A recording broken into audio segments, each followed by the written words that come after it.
जय श्री कृष्णा। राधे राधे। जय श्री राम। शुरू करते हैं। भुए निशाचर जाइते महावीर बलवान, कुंभकर्ण रावण सुबट सुरभिज गए जगजान। सियापति रामचंद्र की जय, पवन पुत्र हनुमान की जय। वे ही दोनों जाकर देवताओं को जीतने वाले तथा बड़े योद्धा रावण और कुंभकर्ण नामक बड़े बलवान और महावीर राक्षस हुए, जिन्हें सारा जगत जानता है। भगवान के द्वारा मारे जाने पर भी वे हिरण्याक्ष और हिरण्यकश्यप इसलिए मुक्त नहीं हुए कि ब्राह्मण के श्राप का प्रमाण 3 जन्म के लिए था। अतः एक बार उनके कल्याण के लिए भक्त प्रेमी भगवान ने फिर से अवतार लिया। वहाँ उस अवतार में कश्यप और अदिति उनके माता पिता हुए, जो दशरथ और कौशल्या के नाम से प्रसिद्ध थे। एक कल्प में इस प्रकार अवतार लेकर उन्होंने संसार में पवित्र लीलाएं की।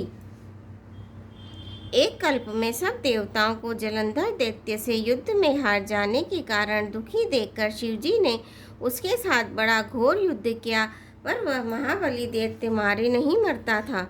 उस दैत्यराज की स्त्री परम सती बड़ी ही पतिव्रता थी। उसी के प्रताप से त्रिपुरासुर जैसे अजय शत्रु का विनाश करने वाले शिवजी भी उस दैत्य को नहीं जीत सके। प्रभु ने छल से उस स्त्री का व्रत भंग कर देवताओं का काम किया। जब उस स्त्री ने यह भेद जाना, तब उसने क्रोध करके भगवान को श्राप दिया। लीलाओं के भंडार कृपालु हरि ने उस स्त्री के शाप को प्रामाण्य दिया, स्वीकार किया। वही जलंधर उस कल्प में रावण हुआ, जिसे श्री रामचंद्र जी ने युद्ध में मारकर परम पद दिया।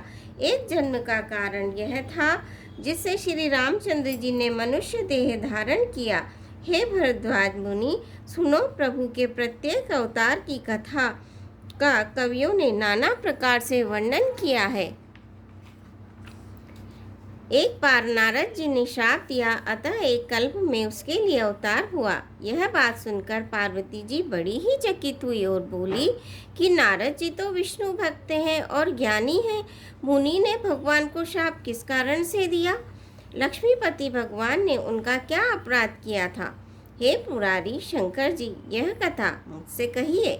मुनि नारद के मन में मोह होना बड़े आश्चर्य की बात है। तब महादेव जी ने हंसकर कहा, न कोई ज्ञानी है न मूर्ख। श्री रघुनाथ जी जब जिसको जैसा करते हैं, वह उसी क्षण वैसा ही हो जाता है। याज्ञवल्क्य जी कहते हैं, हे भरद्वाज, मैं श्री रामचंद्र जी के गुणों की कथा कहता हूँ, तुम आदर से सुनो। तुलसीदास जी कहते हैं, मान और मत को छोड़कर आवागमन का नाश करने वाले रघुनाथ जी को भजो। हिमालय पर्वत में एक बड़ी पवित्र गुफा थी। उसके समीप ही सुंदर गंगा जी बहती थी। वह परम पवित्र सुंदर आश्रम देखने पर नारद जी के मन को बहुत ही सुहावना लगा। पर्वत, नदी और वन के सुंदर विभवों को देखकर नारद जी का लक्ष्मीकांत भगवान के चरणों में प्रेम हो गया। भगवान का स्मरण करते ही उन नारद मुनि के शाप की जो शाप उन्हें दक्ष प्रजापति ने दिया था और जिसके कारण वे एक स्थान पर नहीं ठहर सकते थे, गति रुक गई और मन के स्वाभाविक ही निर्मल होने से उनकी समाधि लग गई। नारद मुनि की यह तपोमय स्थिति देखकर देवराज इंद्र डर गया। उसने कामदेव को बुलाकर उसका आदर सत्कार किया और कहा कि मेरे हित के लिए तुम अपने सहायकों सहित नारद की समाधि को भंग करने जाओ। यह सुनकर मीनध्वज कामदेव मन में प्रसन्न होकर चला। इंद्रदेव के मन में यह डर हुआ कि देवर्षि नारद मेरी पूरी अमरावती का निवास राज्य चाहते हैं। जगत में जो कामी और लोभी होते हैं, वे कुटिल कोए की तरह सबसे डरते हैं।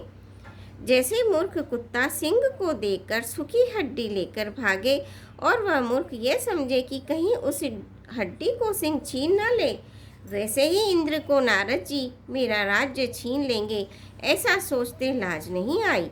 जब कामदेव उस आश्रम में गया, तब उसने अपनी माया से वहाँ वसंत ऋतु को उत्पन्न किया। तरह तरह के वृक्षों पर रंग बिरंगे फूल खिल गए, उन पर कोयलें कूकने लगी, भोरे गुंजार करने लगे। कामाग्नि को भड़काने वाले 3 प्रकार की शीतल, मंद और सुगंधित सुहावनी हवा चलने लगी। रंभा और आदि नवयुवती देवांगनाएं जो सबकी सब काम कला में निपुण थी, वे बहुत ही प्रकार की तानों की तरंग के साथ गाने लगी और हाथ में गेंद लेकर नाना प्रकार के खेल खेलने लगी। कामदेव अपनी इन सहायकों को देखकर बहुत प्रसन्न हुआ और फिर उसने नाना प्रकार के माया जाल किए, परंतु कामदेव की कोई भी कला मुनि पर असर न कर सकी। तब तो पापी कामदेव अपने ही नाश के भय से डर गया। लक्ष्मीपति भगवान जिसके बड़े रक्षक हों, भला उसकी सीमा मर्यादा को कोई दबा सकता है। तब अपने सहायकों समेत कामदेव ने बहुत डरकर और अपने मन में हार मानकर बहुत ही आर्त दीन वचन कहते हुए मुनि के चरणों को जा पकड़ा। नारद जी के मन में कुछ भी क्रोध न आया। उन्होंने प्रिय वचन कहकर कामदेव का समाधान किया। तब मुनि के चरणों में सिर नवाकर और उनकी आज्ञा पाकर कामदेव अपने सहायकों सहित लौट गया। देवराज इंद्र की सभा में जाकर उसने मुनि की सुशीलता और अपनी करतूतें सब कही, जिसे सुनकर सबके मन में आश्चर्य हुआ और उन्होंने मुनि की बड़ाई करके श्री हरि को सिर नवाया। तब नारद जी शिव जी के पास गए। तब उनके मन में इस बात का अहंकार हो गया कि हमने कामदेव को जीत लिया। उन्होंने कामदेव के चरित्र शिव जी को सुनाए और महादेव जी ने उन नारद जी को अत्यंत प्रिय जानकर इस प्रकार शिक्षा दी।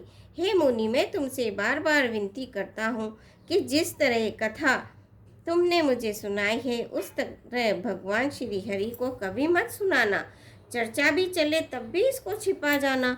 यद्यपि शिवजी ने यह हित की शिक्षा दी, पर नारद जी को अच्छी नहीं लगी। हे भारद्वाज, अब कौतुक तमाशा सुनो। हरि की इच्छा बड़ी बलवान है। श्री रामचंद्र जी जो करना चाहते हैं वही होता है। ऐसा कोई नहीं जो उसके विरुद्ध कर सके। श्री शिव जी के वचन नारद जी के मन को अच्छे नहीं लगे। तब वे वहाँ से ब्रह्मलोक को चले गए। एक बार गान विद्या में निपुण मुनिनाथ नारद जी हाथ में सुंदर वीणा लिए हरि गुण गाते हुए क्षीर सागर को गए, जहाँ वेदों के मस्तक स्वरूप मूर्तिमान वेदांत तत्व लक्ष्मी निवास भगवान नारायण रहते हैं। रमा निवास भगवान उठकर बड़े आनंद से उनसे मिले और ऋषि नारद जी के साथ आसन पर बैठ गए। चराचर के स्वामी भगवान हंसकर बोले, हे मुनि, आज आपने बहुत दिनों में दया की। यद्यपि श्री शिव जी ने उन्हें पहले से ही बरस रखा था, तो भी नारद जी ने कामदेव का सारा चरित्र भगवान को कह सुनाया। श्री रघुनाथ जी की माया बड़ी प्रबल है। जगत में ऐसा कौन जन्मा है जिसे वह मोहित न कर दे। रुख बदन करी वचन मृदु बोले श्री भगवान, तुमरे सुमरिन ते मिटई मोह मार मदमान। सियापति रामचंद्र की जय, पवन पुत्र हनुमान की जय। मंगल भवनीय मंगलहारी, दबौ सुदशरथ अजर बिहारी। दीन दयाल विरद संभारी, हरौ नाथ मम संकट भारी। श्रोताओं, आज के लिए बस इतना ही। आपसे आशा है आप मेरे चैनल को सब्सक्राइब करेंगे, वीडियो को लाइक करेंगे, शेयर करेंगे। धन्यवाद।